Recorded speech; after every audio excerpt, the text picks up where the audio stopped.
When I was cleaning my new house, I accidentally found a sealed brick room behind a wardrobe. Inside stood an old safe with $700,000 in cash and a note. When I read it, my hands started shaking. Good day, dear listeners. It's Diana again. I'm glad you're here with me. Please subscribe to my channel and like this video. And also, let me know in the comments which city you're listening from. That way I can see how far my story has traveled. The house on Elmwood Drive had been on the market for 11 months before I bought it. That should have told me something. But when you're 42 years old, freshly divorced, and carrying the particular kind of exhaustion that only comes from years of trying to hold a life together with your bare hands, you stop asking the right questions. You start asking only one: can I afford this? The answer was yes, barely. And so I signed the papers on a gray Tuesday in October and became the owner of a 3-bedroom colonial in a quiet neighborhood outside of Columbus, Ohio. My name is Rachel Holt, or rather, it was Rachel Holt again, after 8 years of being Rachel Garrison. The divorce had been final for 4 months. My ex-husband, Daniel, had kept the apartment in the city and most of the furniture we'd bought together. I'd kept my car, my clothes, my daughter's childhood drawings in a manila envelope, and a deep, quiet anger I was still learning how to carry. My daughter, Sophie, was 17 and living with Daniel during the school year. Her choice, not mine. And a choice that still woke me up at 3 a.m. with a specific kind of grief I had no name for. The house needed work. The listing had described it as a charming fixer-upper with original character, which is real estate language for peeling paint, a furnace that groaned like an old man getting out of a chair, and kitchen cabinets that hadn't been updated since 1987.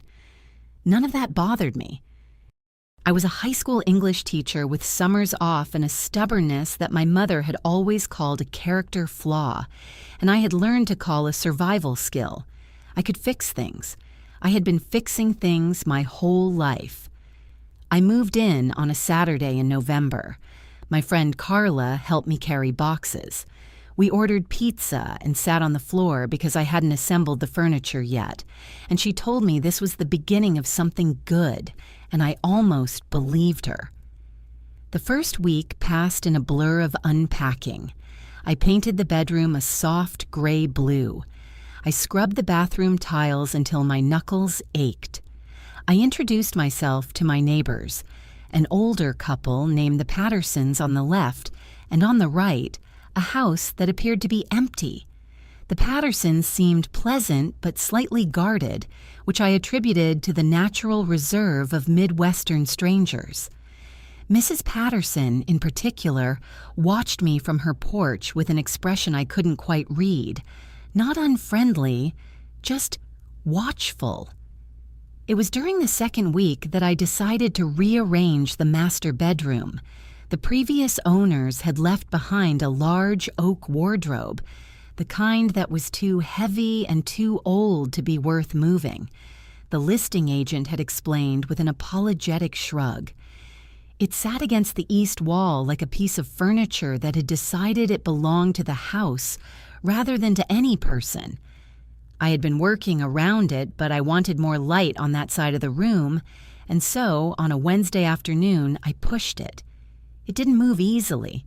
It was heavier than it looked, and the legs scraped against the hardwood in a way that made me wince. But I am not a woman who gives up on things she has decided to do, so I pushed again, and then again, leaning my whole weight against the side. The wardrobe shifted 6 inches, then 12, then enough. I saw the wall behind it, and I stopped. It was different from the rest of the wall. The difference was subtle but unmistakable once you were looking for it. A rectangular section, roughly 4 feet wide and 6 feet tall, where the plaster gave way to brick.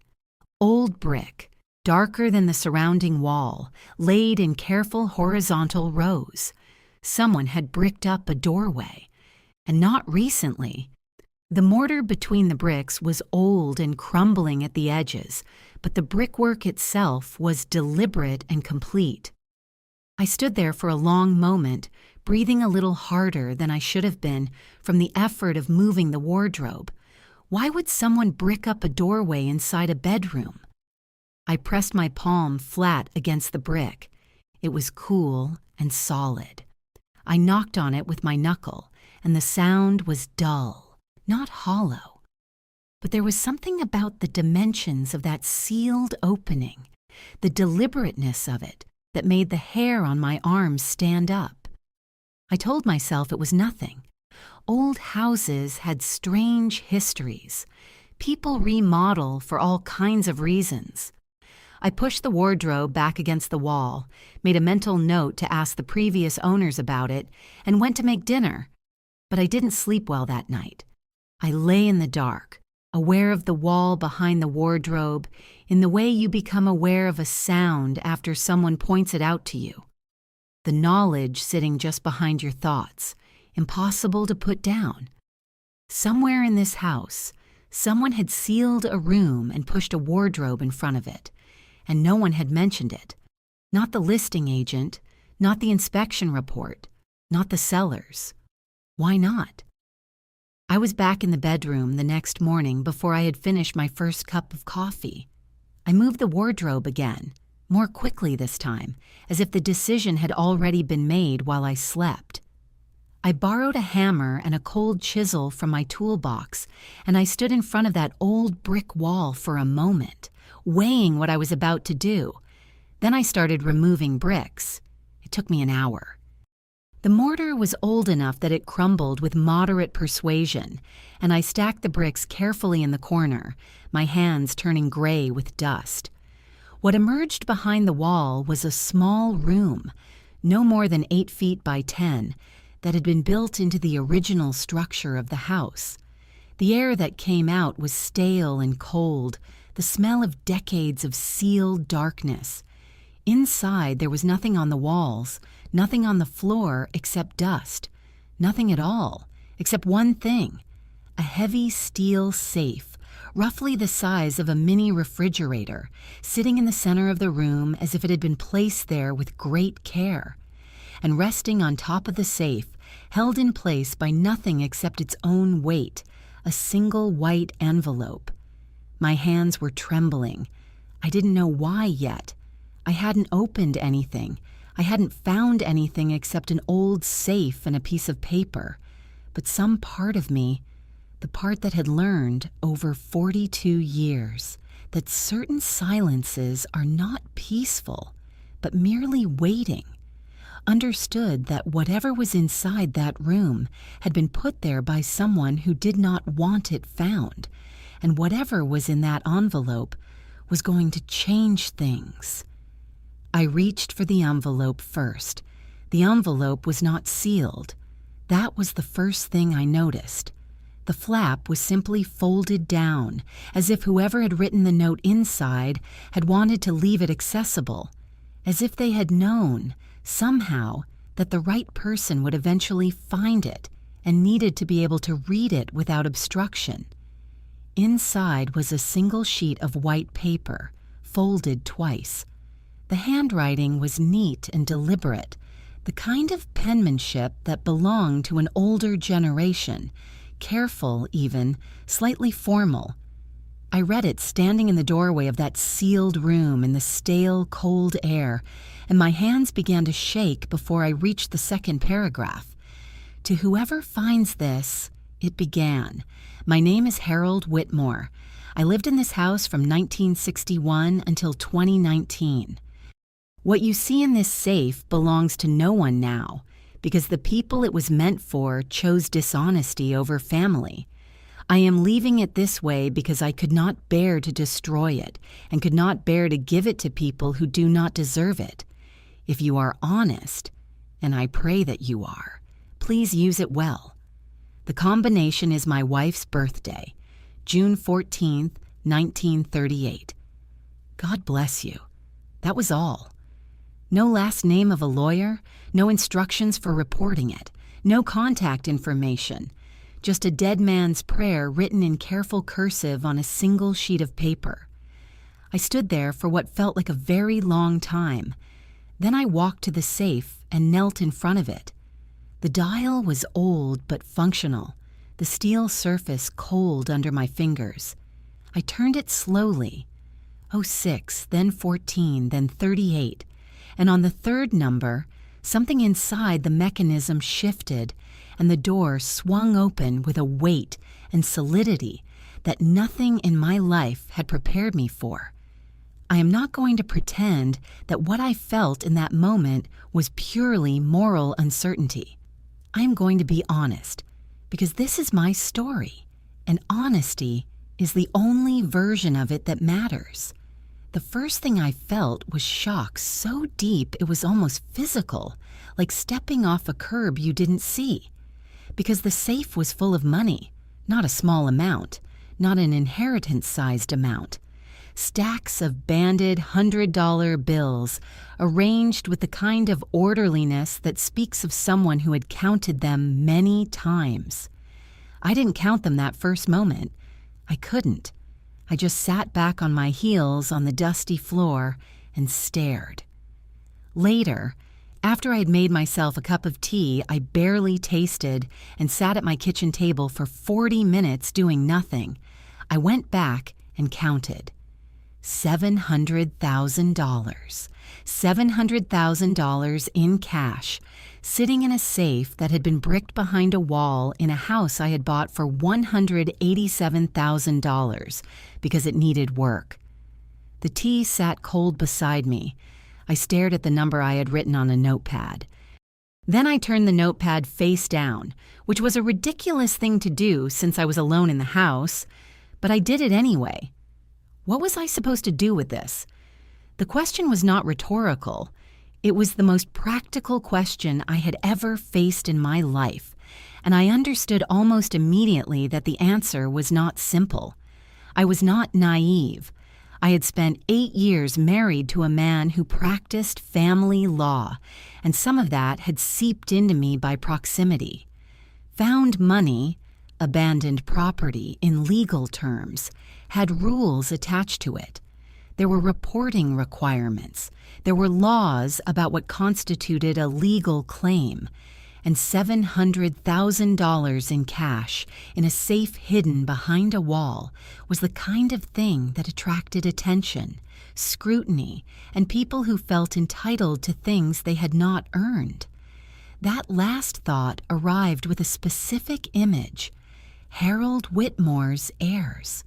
Because Harold Whitmore had been a real person who had lived in this house until 2019, and that meant records existed, and records meant family, and family meant people who would, upon hearing about this money, believe with absolute conviction that it was theirs. I pulled out my laptop. I told myself I was just looking, just getting information. But I was already doing the thing I always did when I was frightened and needed to feel like I had agency. I was making a plan. Harold Whitmore's obituary was not difficult to find. He had died in February of 2021 at the age of 83, survived, according to the Columbus Dispatch, by his daughter Karen Whitmore Briggs and his son Gregory Whitmore, both of Columbus. There was no mention of a wife, which tracked with the safe combination being her birthday in the past tense of memory. Harold's wife had died before him. The obituary described Harold as a long-time Columbus resident and retired electrician who valued honesty, hard work, and family above all else. The phrasing struck me: valued honesty. The man had written in his note that he had left the money away from his children because they had chosen dishonesty over family. Whatever had happened between Harold Whitmore and his children, it had been serious enough that he had sealed $700,000 in cash behind a wall rather than leave it to them.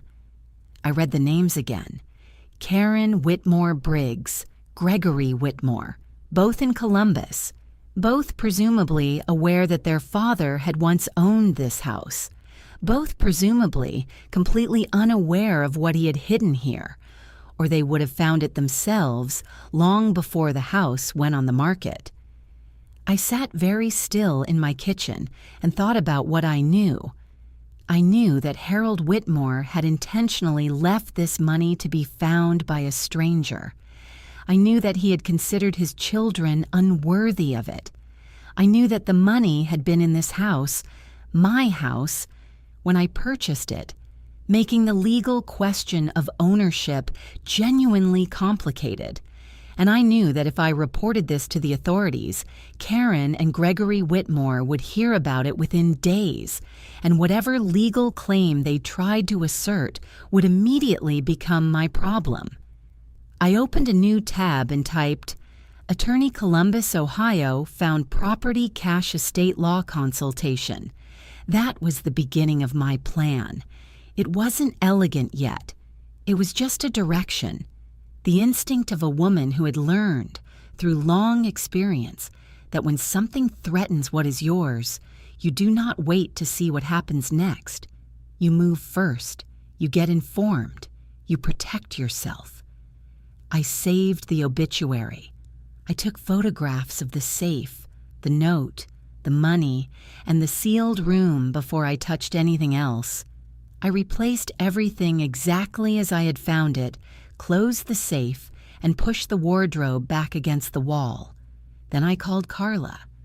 I need to talk to you, I said. In person. Tonight. There was a pause. Carla knew my voice. We had been friends for 20 years. How bad? She asked. I don't know yet, I said. And that was the truest thing I had said all day. The attorney's name was Patricia Ossie, and she came recommended by Carla's sister, who had used her for a property dispute 2 years earlier. Patricia operated out of a small but immaculate office on North High Street, the kind of space that communicated competence through its very plainness. No unnecessary furniture, no motivational prints on the walls, just case files and a woman who looked at you with the focused attention of someone who charged by the hour and meant to earn it. I sat across from her on a Thursday morning, 11 days after finding the safe. I had spent those 11 days doing research, taking more photographs, and sleeping poorly. I had told no one except Carla, who had listened to the whole story at my kitchen table, with her hands wrapped around a mug of coffee and her eyes growing gradually wider, and who had said, at the end, Rachel, you need a lawyer before you tell another single person about this. She was right. She usually was. Patricia listened without interrupting. I laid out the facts in the order I had organized them: the purchase of the house, the discovery of the bricked room, the safe, the note, the money, the obituary, the names of Harold's children. I had printed everything. I slid the folder across her desk. She read through it with the same focused attention she had given me, and when she finished, she set the folder down and folded her hands. The legal situation is more nuanced than most people expect, she said. Ohio abandoned property law would technically require you to report the cash to the county. However, the note changes the character of this significantly. Harold Whitmore did not abandon this money. He intentionally left it for a future occupant. That's closer to an informal bequest than abandoned property, and it creates a genuine legal gray area. What does that mean for me? I asked. It means you have options, she said.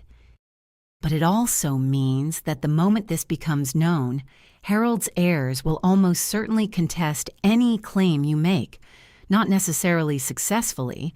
His expressed intent in the note is documented and dated, but contentiously, expensively, and publicly. She paused. Have you had any contact with the family? I said I hadn't. She nodded as if this was the correct answer. Keep it that way for now, she said. I want to pull the property transfer records, Harold's estate filing, and any record of whether this safe was disclosed during the sale. If the sellers knew about it and didn't disclose it, that changes your position considerably." I left her office with a legal retainer signed and a feeling that was not quite hope, but was adjacent to it. The feeling of having taken the first step on solid ground after weeks of standing on ice. The property records arrived 3 days later. Patricia called me on a Tuesday evening, and I could tell from the precision of her tone that she had found something. "The house was sold in March of last year," she said. "The seller of record was Karen Whitmore Briggs. Harold's estate had been in probate since his death in 2021, and Karen and Gregory Whitmore jointly administered it. The house was the primary asset." A pause. "Rachel, the estate appraisal that was filed with probate court listed the contents of the house as having no significant value. The appraiser's report specifically notes, and I'm reading this directly, no personal property of note remaining in the residence." I sat down on my couch. "They knew," I said. "We can't prove that yet," Patricia said carefully. "What we can prove is that a licensed appraiser walked through that house and submitted a sworn document to a probate court stating there was nothing of value inside it. If Karen and Gregory commissioned that appraisal and that appraiser had any knowledge of the safe, they were hiding it," I said. "Harold left the money away from them on purpose, and they knew it, and they were trying to find it before the house sold." I was thinking out loud now, the pieces arranging themselves with the cold click of something that had been confused becoming clear. But they didn't find it, because the safe was behind a wall, behind a wardrobe, and they didn't move the wardrobe. "Or they found the room and couldn't open the safe," Patricia said. "Either way, Rachel, this is significant. A false statement in a probate filing is not a minor error. If Karen or Gregory knew about the safe and directed the appraiser to omit it, we are looking at potential fraud on the probate court." I took a photograph of the appraiser's report when Patricia emailed it to me. I printed it and put it in a folder with everything else. I sat at my kitchen table, the same table where I had first told Carla, the same table where I had written down the number $700,000 and then turned the notepad face down. And I understood that I had passed a point I could not unpass. What had begun as a frightening discovery had become a matter of documented, provable dishonesty. Harold Whitmore had written in his note that his children had chosen dishonesty over family. Now I had evidence that suggested he had been right, and I was the person who had found it. 2 days after Patricia's call, I was in the parking lot of a grocery store when a car I didn't recognize pulled in beside me. The woman who got out was in her mid-50s, well-dressed in the carefully maintained way of someone who cared very much about appearances, with Harold Whitmore's jaw and the kind of careful smile that did not reach the eyes. She looked at me with that smile as I was loading bags into my trunk. "You must be Rachel Holt," she said. "I'm Karen Briggs. My father owned your house." My hand stilled on the grocery bag. How did she know my name? I hadn't introduced myself. I had not spoken to anyone in the Whitmore family. And yet here she was, in a parking lot 6 miles from my house, saying my name as if we were old acquaintances. "Hello," I said. My voice came out steady, which surprised me. "I've been meaning to reach out," Karen said, still smiling. "I was so glad the house sold to someone who seems to be settling in nicely. We just wanted to make sure the transition was smooth." She tilted her head. "Have you found everything all right? Any surprises in the house?" The question landed in my chest like a stone in still water. "Nothing unexpected," I said. She held my gaze for 2 seconds longer than was comfortable. Then the smile widened, and she said it had been lovely to meet me, and she got back in her car and drove away. I sat in my driver's seat for 5 minutes before I could make my hands stop shaking. Then I called Patricia and told her about the encounter. "Don't speak to her again without me present," Patricia said immediately. "And Rachel, change your locks tonight." I changed my locks that same evening. I bought 2 deadbolts from the hardware store, installed them myself, badly at first, then correctly on the second attempt, and stood back and looked at the door with the particular satisfaction of someone who has done a small, practical thing in response to a large, frightening one. Then I sent Patricia a message, ready to move forward. The plan we had developed over the previous 2 weeks was careful and sequential.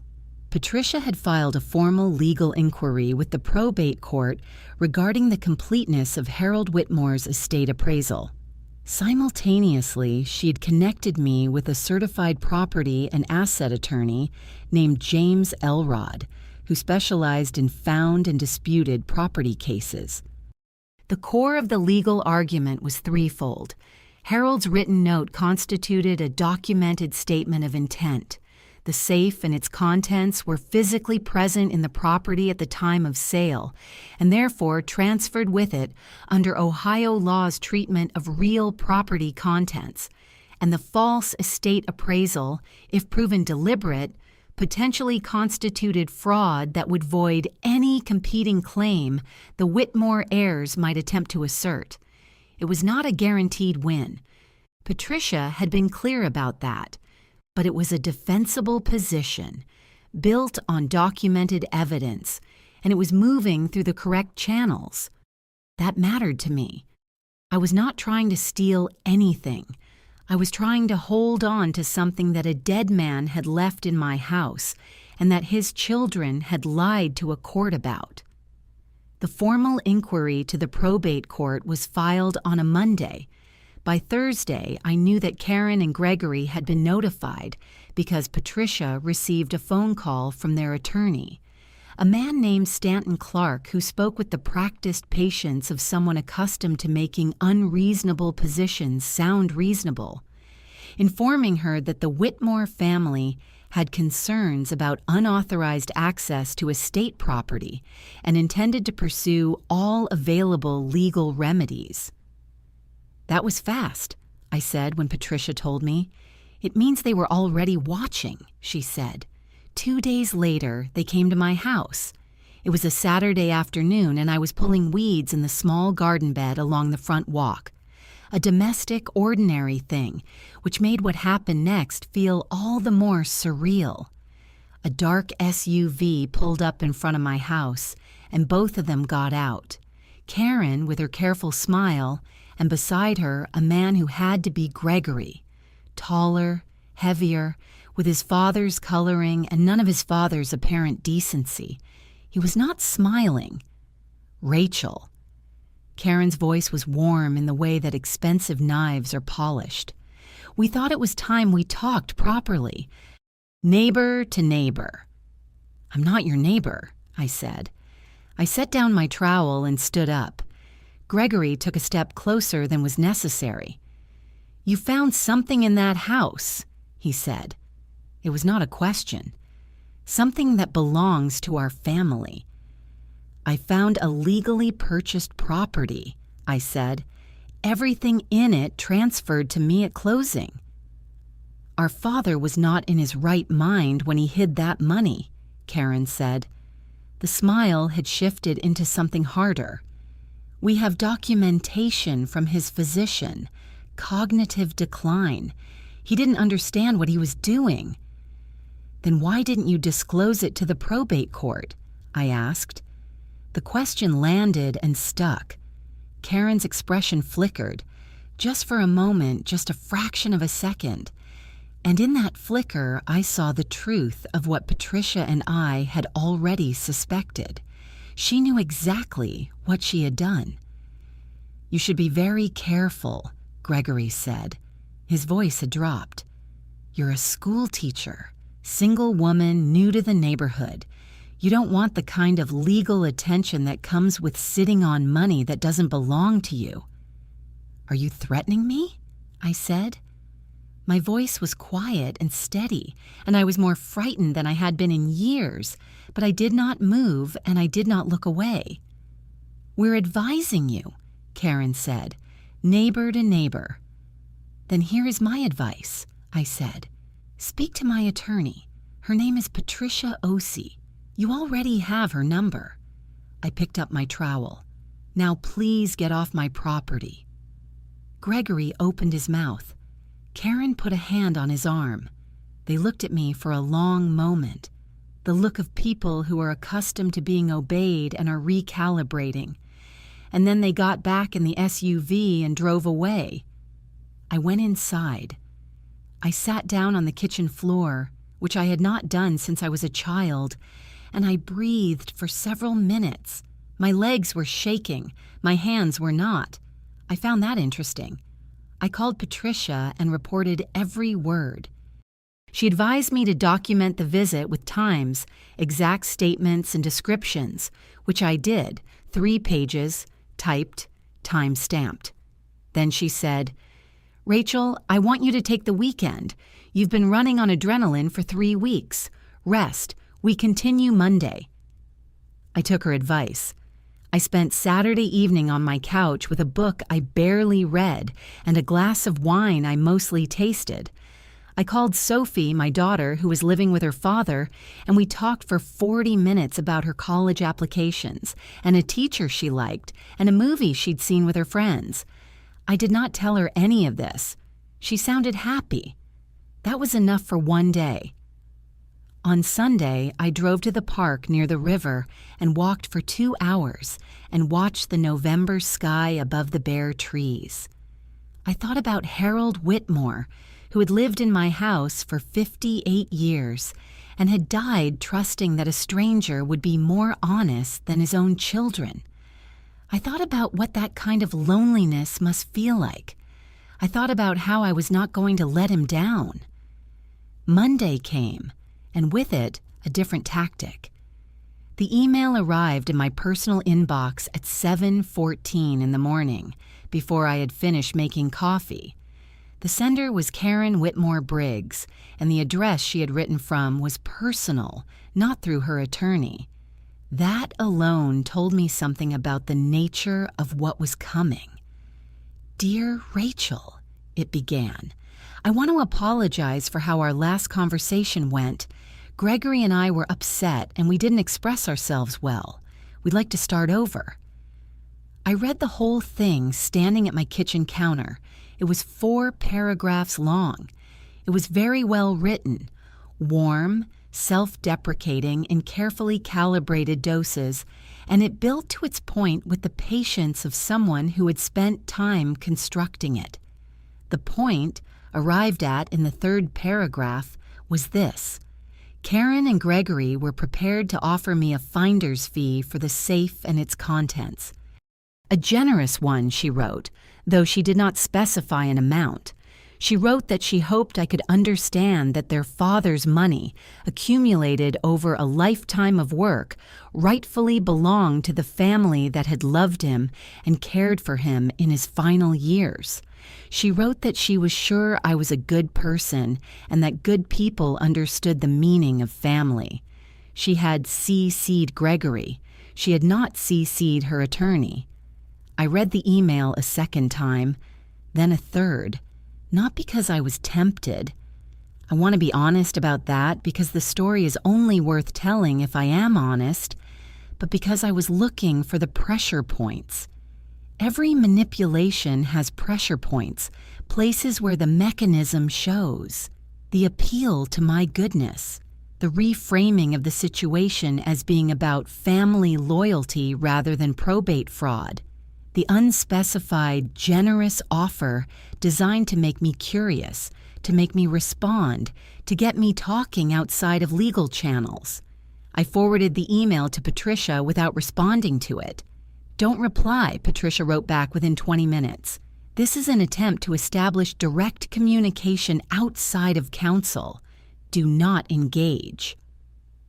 I closed my laptop and went to school because I was a high school English teacher and my juniors had essays to return. There is something clarifying about standing in front of 23 teenagers at 8 in the morning when your life is complicated. They needed me to be present and precise and to care about the difference between a thesis statement and a topic sentence. And so I was.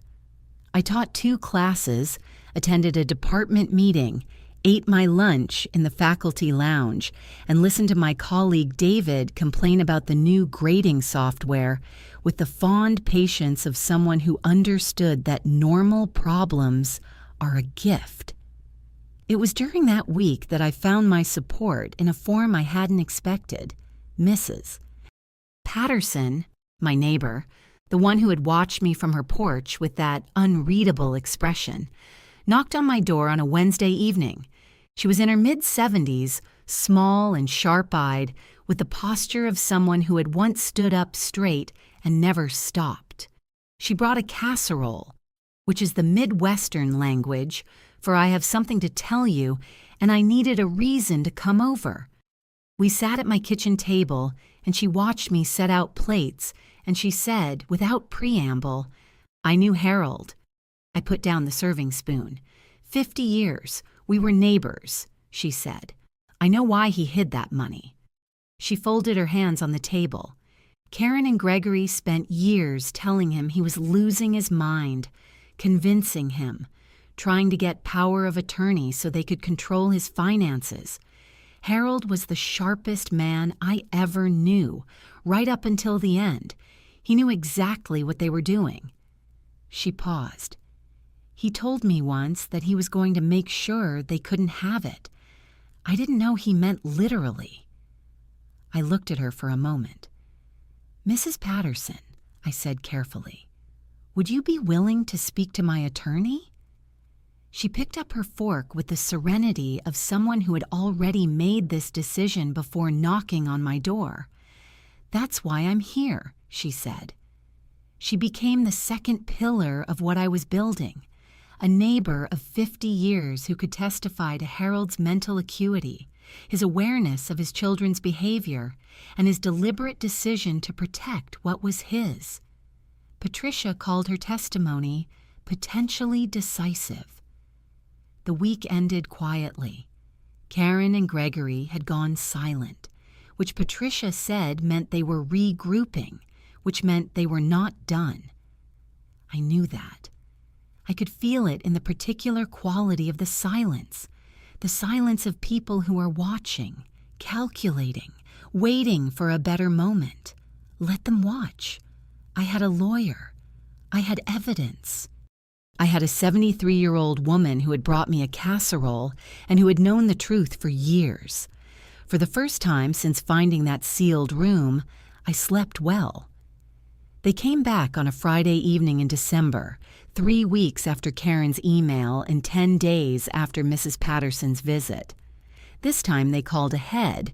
Karen sent a text message to my personal number, which I had not given her and which she had obtained from somewhere I could not identify, asking if they could come by to talk things through, just the 3 of us, no lawyers. The text was friendly. It ended with a smiley face.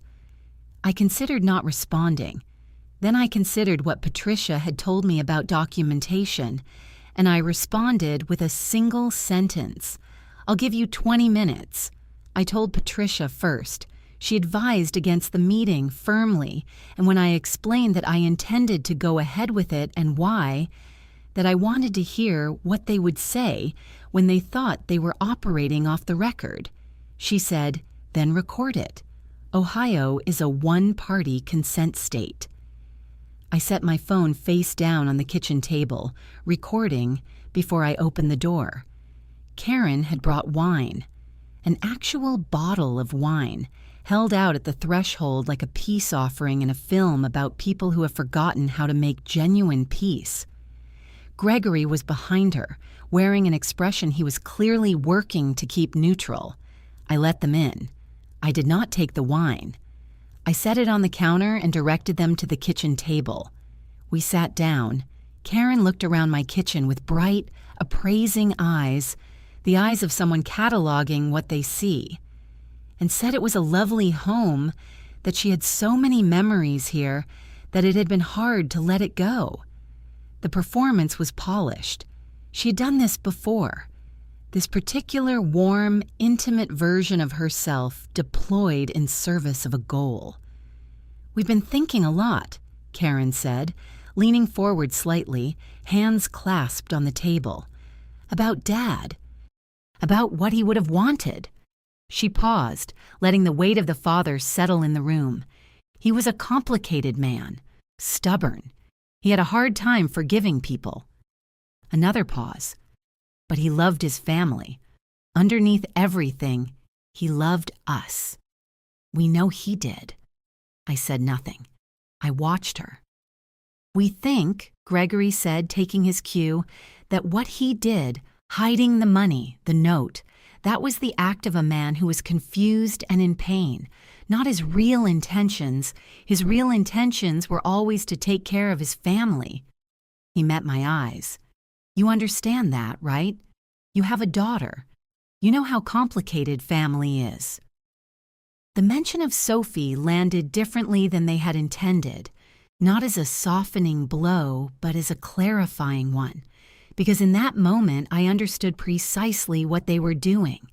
They were trying to make me identify with them, to see them as family, as flawed and human and deserving of compassion, to reframe Harold's deliberate, documented decision as a symptom of confusion rather than a clear-eyed act of judgment.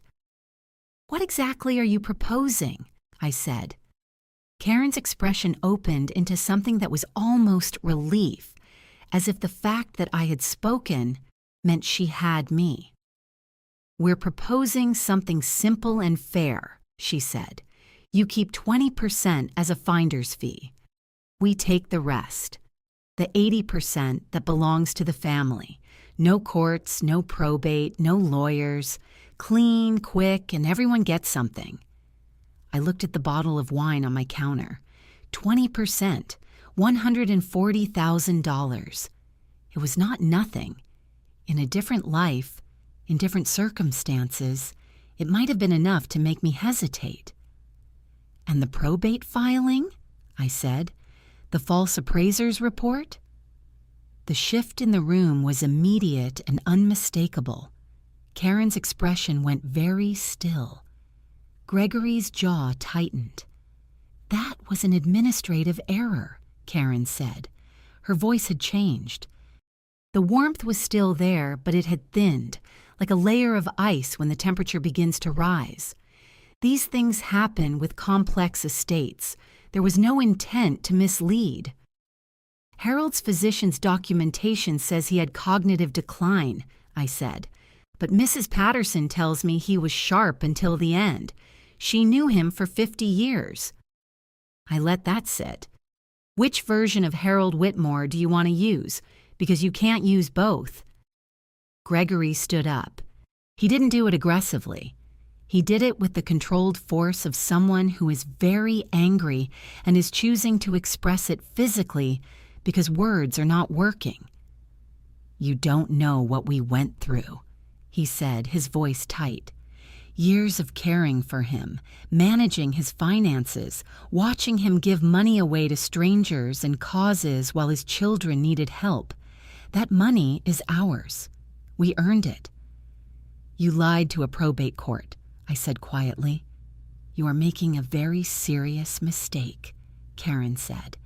She was standing now, too, her voice still controlled but with something underneath it, something that was not sadness and not anger, but was colder than either. "We have resources you don't have. We have an attorney who has handled cases like this before. We can make this long and expensive and very unpleasant for you, and at the end of it, what do you think you'll have left?" I stood up. I was shaking. I could feel it in my calves, a fine tremor that my legs seemed to be producing independently of my will. But my voice was entirely steady.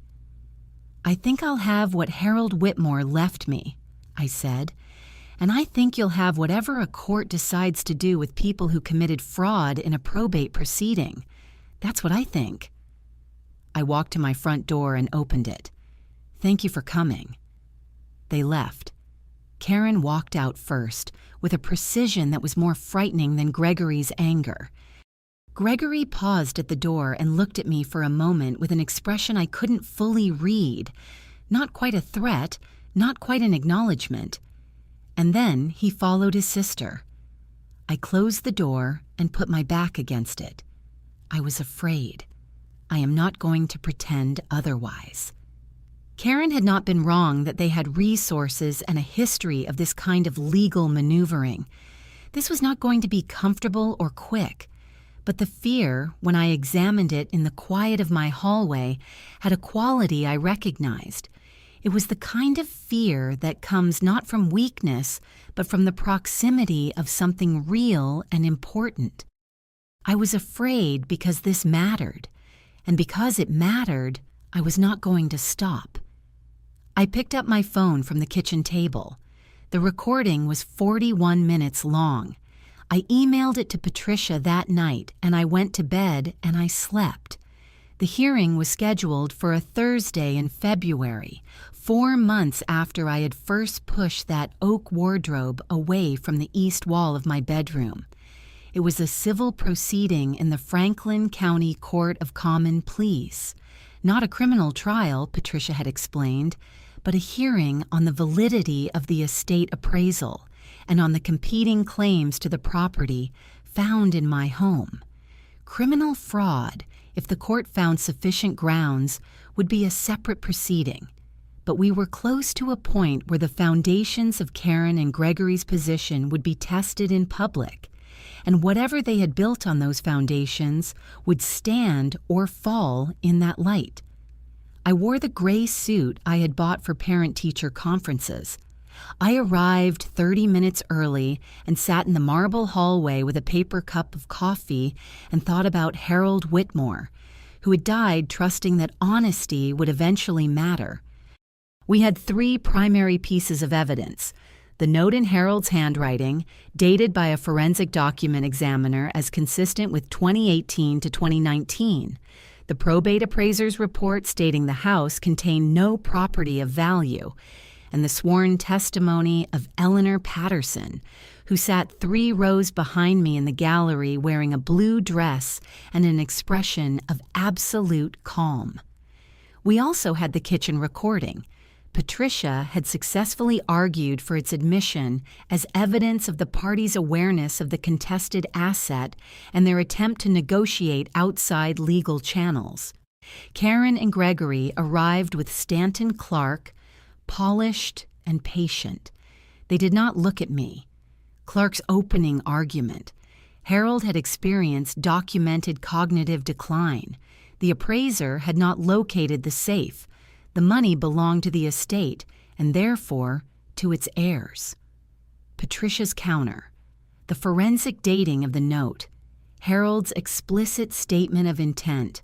Ohio law's treatment of property contained within real estate at sale, and the statistical implausibility of a licensed appraiser failing to notice a bricked-up room that I, cleaning alone, had found in 2 weeks.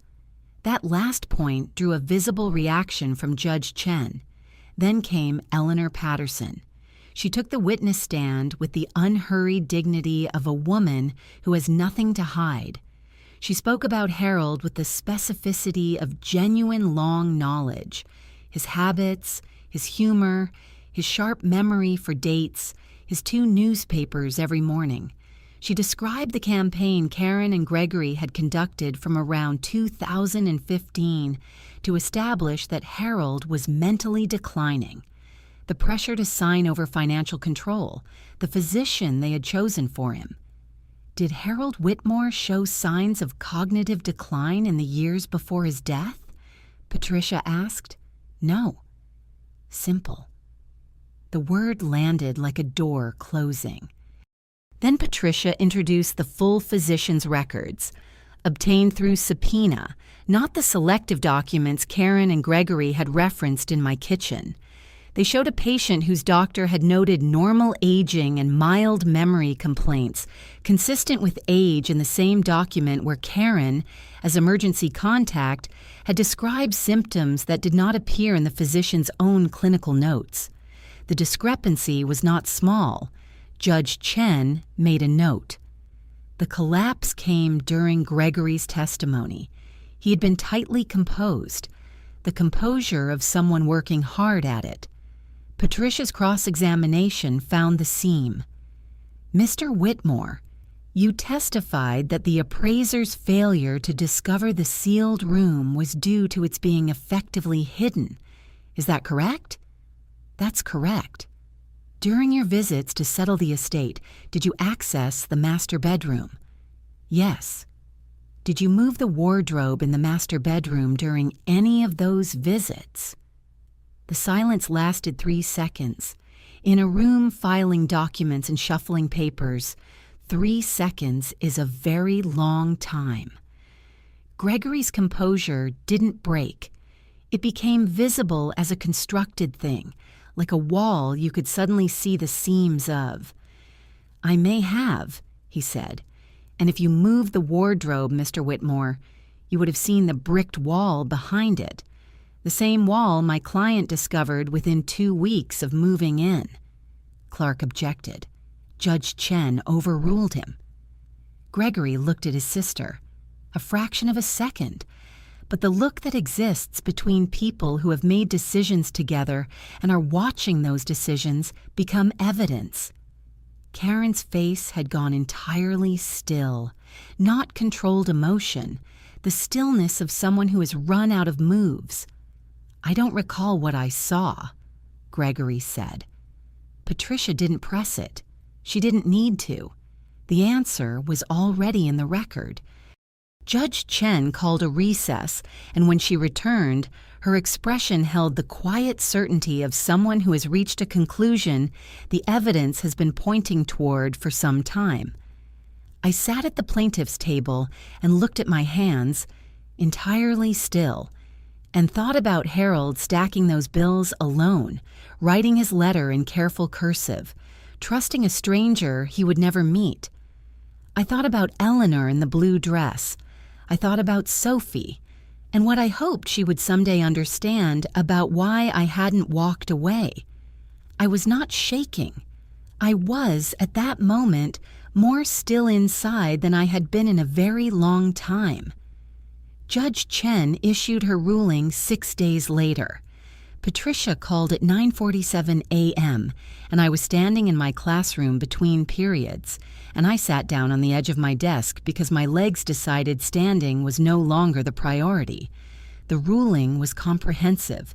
The safe and its contents had legally transferred with the property under Ohio real estate law. Harold's written note constituted a clear expression of intent that corroborated this transfer. The estate appraisal was materially incomplete, and the evidence, most critically, Gregory's testimony, raised substantial questions about whether the omission was deliberate. Judge Chen referred the matter to the Franklin County Prosecutor's Office for review of potential fraud charges. Rachel Holt was the legal owner of $700,000. You did everything right, Patricia said. From the first phone call, everything. I sat in my empty classroom for the 4 minutes before the bell rang and let myself feel the full weight of it. Not just the money, though the money was real and I would be honest about what it meant. What I felt most was something more specific. I had been told, implicitly and explicitly, by 2 people with more resources and more legal experience than me, that I was in a fight I couldn't win, that I should take the easier path, the quiet settlement that let everyone pretend nothing dishonest had happened, and I had not, The prosecutor's office found sufficient grounds to pursue charges. Karen and Gregory Whitmore were charged with fraud upon a probate court and intentional misrepresentation in an estate filing, serious felonies in Ohio. Stanton Clark withdrew from representation. Their unified front dissolved almost immediately once they faced individual criminal exposure. Gregory's attorney suggested Karen had directed the strategy. Karen's attorney implied Gregory had been more aware of the safe than he'd testified. I was not required to testify in the criminal proceeding. I had played my role. The money was released to me formally in March. I paid off the mortgage on Elmwood Drive, not because I had to, but because I wanted the house to be fully, unconditionally mine. Then I established a college fund for Sophie, covering 4 years at any in-state university she chose. When I told her, she was quiet for a moment and then said, "Mom, how?" I told her I'd explain in person. She drove over that Saturday. I made dinner. We sat at my kitchen table and I told her the whole story. She listened without interrupting, and at the end she said, "So some guy you never met trusted you?" "Yes," I said. "And you didn't let him down?" "No," I said. "I didn't." She was quiet another moment. Then, "I want to come live here, if that's okay." It was more than okay.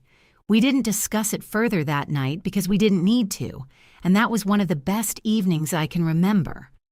Karen and Gregory were tried in September. Both were convicted. Karen received 18 months probation and a substantial fine. Gregory, whose testimony had more directly contradicted physical evidence, received a suspended sentence with 2 years of supervised probation and mandatory ethics training. What mattered to me was not punishment, but record, the public, permanent, documented fact that what they had done was wrong, that Harold Whitmore had been right about them, that it was written down now in a court file. I did not attend the sentencing. I was teaching a class. Spring came late that year, but one morning in early May I opened the door and the air had changed overnight. Sophie was making coffee in my kitchen, wearing one of my old sweaters she had claimed as her own, and the light came through the window the way light comes through windows in houses where people are comfortable. I stood in the hallway and let myself have that moment fully. Sophie had moved in January. We repainted her room together. She chose a deep sage green I privately thought was too dark, and that turned out to be exactly right. She was applying to universities with the energy of someone who understood the options were real. She called me Mom in the soft, unremarkable tone of someone simply stating a fact about the world. Eleanor Patterson came for dinner every other Sunday. She and Sophie had taken to each other immediately, and I watched them across my dinner table and thought about what Harold had built with Eleanor across 50 years. And what I was building now. Karen had resigned from her real estate firm. The conviction had made her position untenable. Gregory's situation was harder. His wife filed for divorce 2 weeks after the trial, and he lost his job. One decision, made in a moment of greed, compounding itself into consequences he was still living inside. One afternoon in late May, I placed my hand flat against the new brickwork behind the wardrobe, smooth and clean. "Thank you, Harold," I said. It felt less strange than you might think.